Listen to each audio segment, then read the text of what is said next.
This is a promotional podcast for EIS Platforms Limited Trading as Growth Invest. Any comments made or opinions expressed in this podcast should not be construed as investment advice or a financial promotion. Startups and early stage businesses are high risk investments and you are unlikely to be protected if something goes wrong. Don't invest unless you are prepared to lose all your money.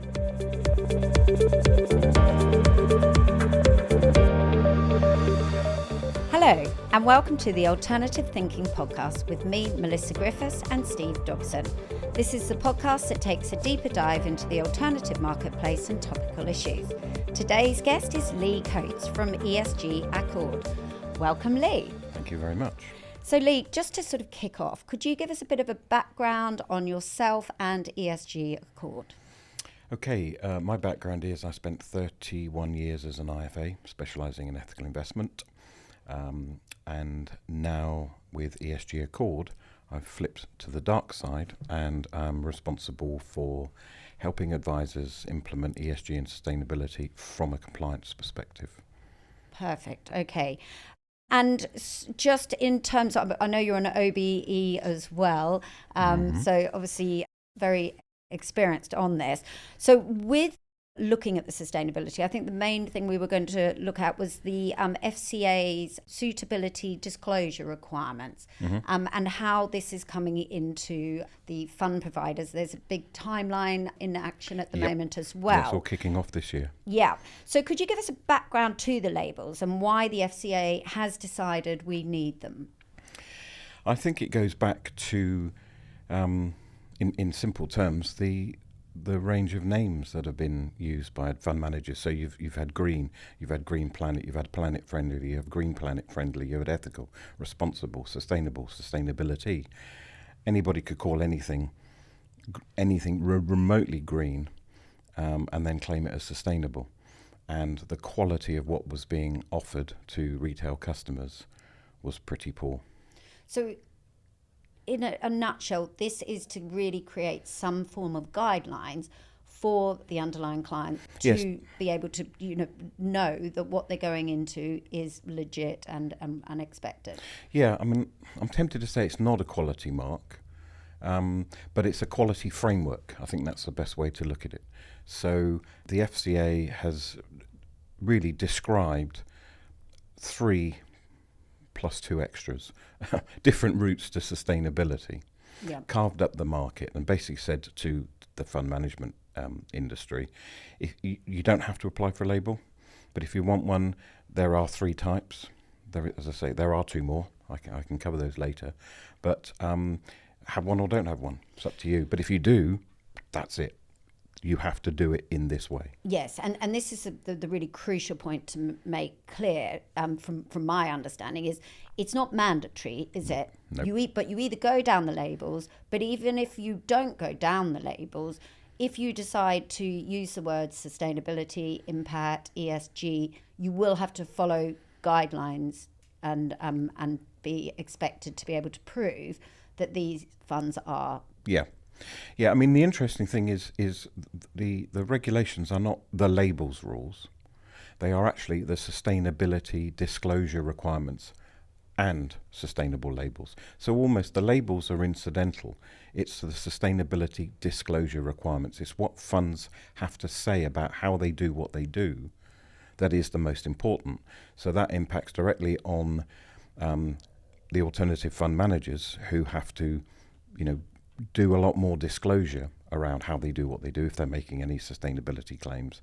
But also from the advisor and retail customers' perspective, they've got a way of comparing on a like-for-like basis what funds are doing. What are the labels that funds can is it apply for or adopt? I mean, what's the terminology there firstly? Because I guess where we're trying to come from on this podcast is very much for the fund managers that we're dealing with, and we know there's a lot of uncertainty out there about the changes that are coming and the whether to adopt a label or not. So really this is to help those fund managers navigate the space forward from here, really. Yep. Okay, so they're not compulsory. You do apply. Actually, no, you don't. You actually notify the FCA. Okay. So I take that back. You notify the FCA that you are going to adopt a label and that you will follow the guidelines issued within the SDR requirements. And that's it. the FCA will then maintain a register internally of who's doing what, which will then give them the opportunity to undertake policing of it, if you like, in a nice, cuddly way. But basically, we've told you what the requirements are. If you want to apply for a label, or you want to notify us that you're going to be using a label, fine, carry on. It's all done online. Okay. And the labels themselves, then, if we go into the detail now of what those labels actually are. Okay. The labels, there are 3 core labels. They are Sustainable Improvers, Sustainable Focus, and Sustainable Impact. I mean, it's pretty much, they are what you'd expect. You know, what they say on the tin. But the Improvers, that was, until the policy statement was published, that's my go-to label for the average person, which is, I'm not perfect. I drive a car, it's a petrol car, and I can't dictate to other people what they should be doing. But if we're all on this journey towards net zero, all on this path, then it would be great that as I make changes, my money's invested in companies that are making changes. So it's incumbent then on fund managers to identify which companies can improve, so they can have a dialogue with an oil company, a gas company, and then say, okay, we're going to set some targets. We want to work with you on those targets to achieve, so that you're not a company that doesn't exist anymore. You're just a new energy company, and we'll support you to go through that transition. They can clearly have some conversations with some companies who will say, we're an oil company, bye. In which case the fund manager will then go, bye, and they won't be in an improvers fund, because, coming back to the disclosures, fund managers who choose an improvers label will have to demonstrate each year. They'll have to publish KPIs. They'll have to say who they're talking to, what they're talking about, and what targets they've set for companies, and measure that, and that's reportable.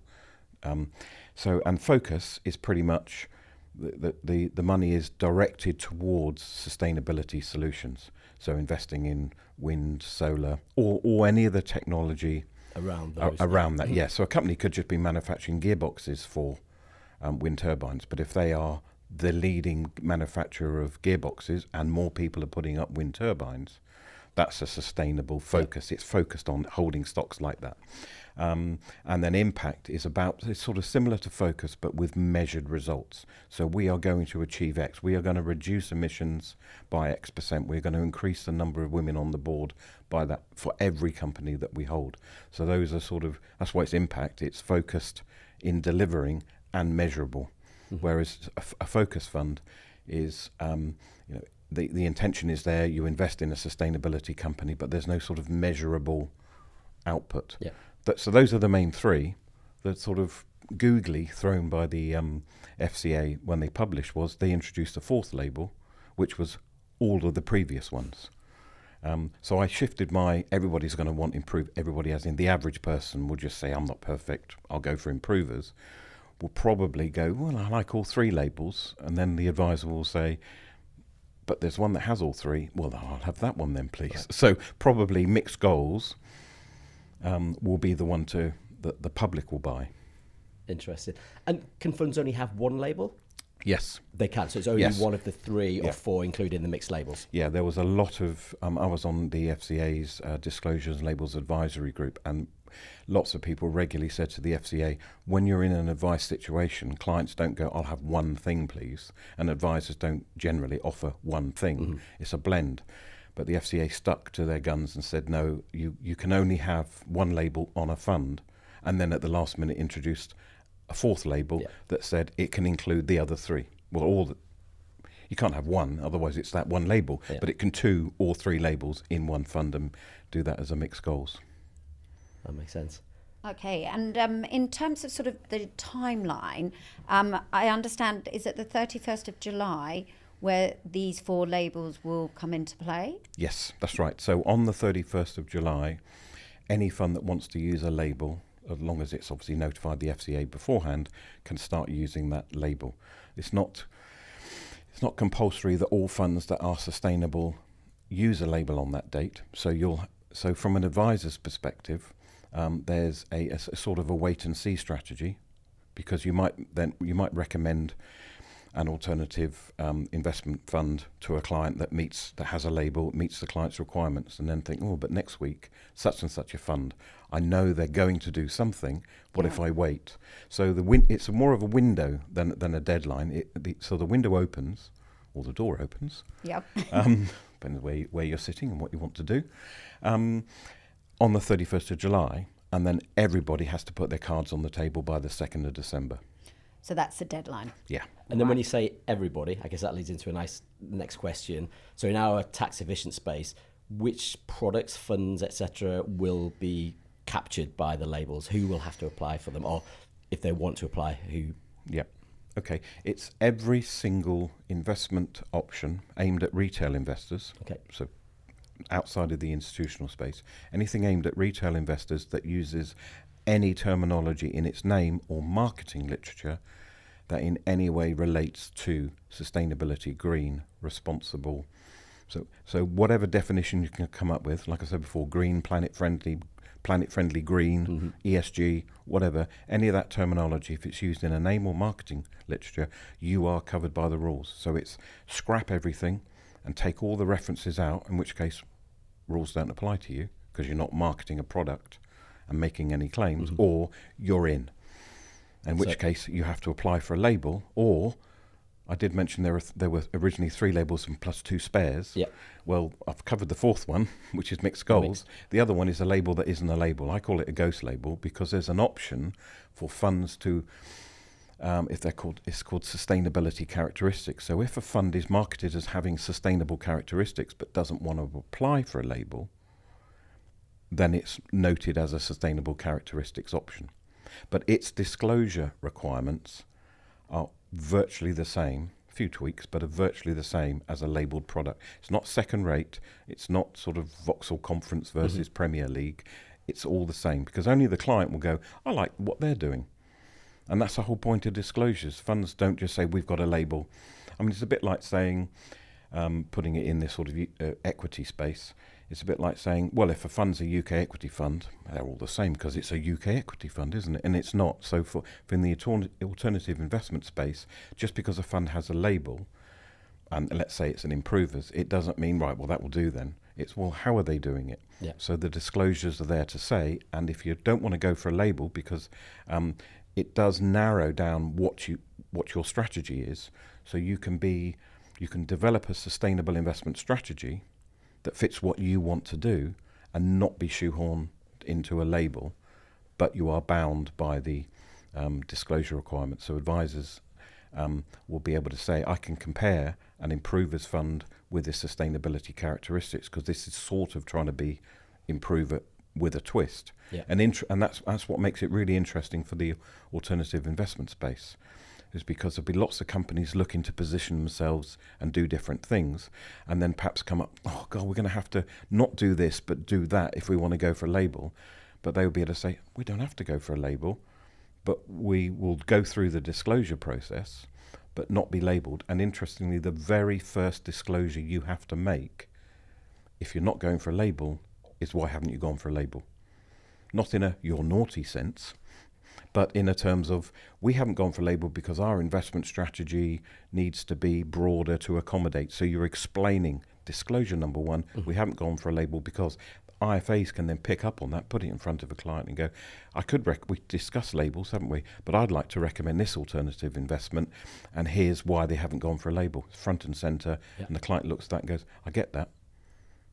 Or not. I mean, they don't have to get it, but it's advisors have got ammunition. They're not saying, well, there's labelled and there's these other things, and then what does the other thing do and what does it look like? It's there right in front of you. Right. And then we also have the 31st of July 2025. That's when the disclosures will have to start being made. Is that correct? There's consumer-facing disclosure on the 31st of July this year, or when you first use the label. So there's 2 up front and 1 back end disclosure. The up fronts are 2 sides of A4, no more than that, describing what you do and how you do it. That's the consumer-facing disclosure. Every fund that uses a label or the sustainability characteristics option, that's up front. So advisor hands over a KID and then says, and here is the sustainability disclosure statement. That has to be handed over, and so therefore you can't have a label without having that disclosure.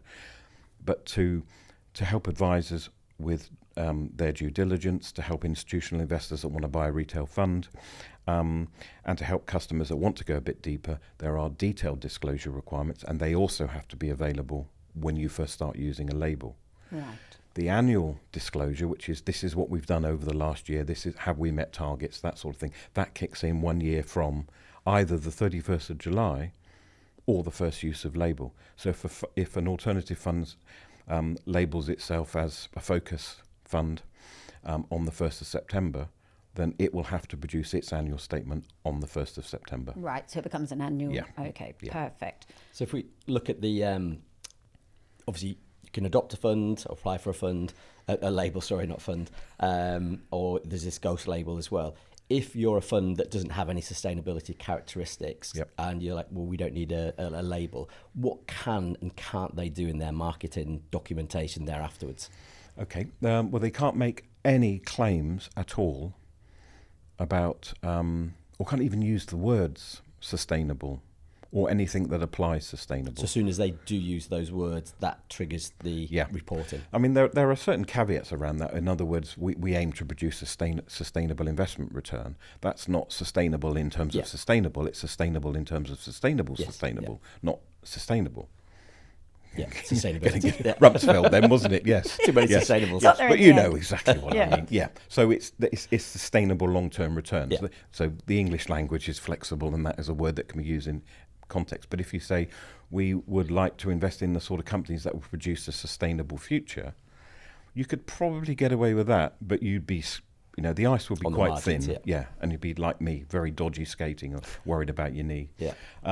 So don't, basically, or put a caveat in. By sustainable, we mean... Yes. Yeah. Yeah. So very clear. Yeah. So it's just being very focused that technically the rules don't apply if you're not making any claims. And sort of relating it back to the tax efficient space, are there any particular products that you feel this is going to be more appropriate for, and they'll want to go down the label route?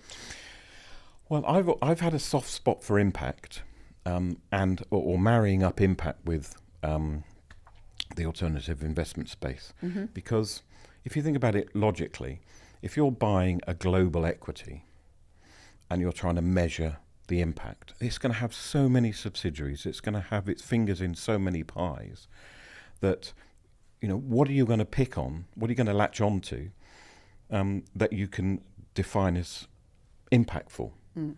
Whereas if you are an alternative investment manager making a direct investment in a small business, you are able to have far more of a direct impact. Yes. So I have been saying for quite some time to advisors, if your clients are really interested in impact, then there will be equity-based impact funds available.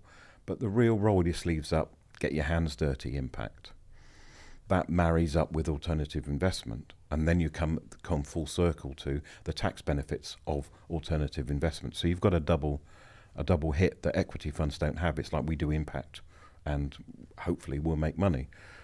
Well, they'll also hopefully make money in all sectors, but you know what I mean? With the alternative investment, you've got the tax benefits and a far more direct, smaller range of companies and far more hands-on in terms of really being able to measure and deliver impact. Well, and the other thing I always relate it back to is we've got this huge intergenerational wealth transfer, and I think the idea of inheritance and impactful investments kind of come hand in hand, and people want to be able to pass on something to the next generations that they do think will have a significant impact in changing the planet that their children, grandchildren are going to be living in. Yeah, I mean, interesting, as you say that statement, that's a sort of area where just making that statement falls under the rules. Oh, right. So you are personally covered. Perfect. Yeah, Okay. we need a label on you.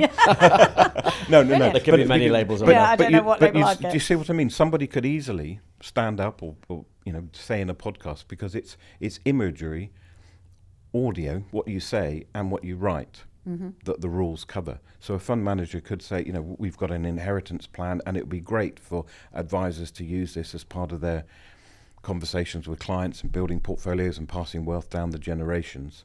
And of course, younger clients will have more of an interest in sustainability. Bang, you're in. So managers have to be very careful how they articulate the product. It's not someone's checking everything we've written and then you wander off to a conference. Well, and I think it's something that everyone's touching on, but consumer duty as well, it becomes something to do with that. Fair, clear, as well. and not misleading. Yeah. That's great, Lee. Super informative. So if we've got any fund managers, wealth managers listening, they want to find out more, how can ESG Accord help them, basically? Well, for fund managers, we have our aptly named SDR toolkit. So it takes managers from their existing product. We do a review to make sure it's fully in line with the regulations. It's a bit basic. It's an MOT.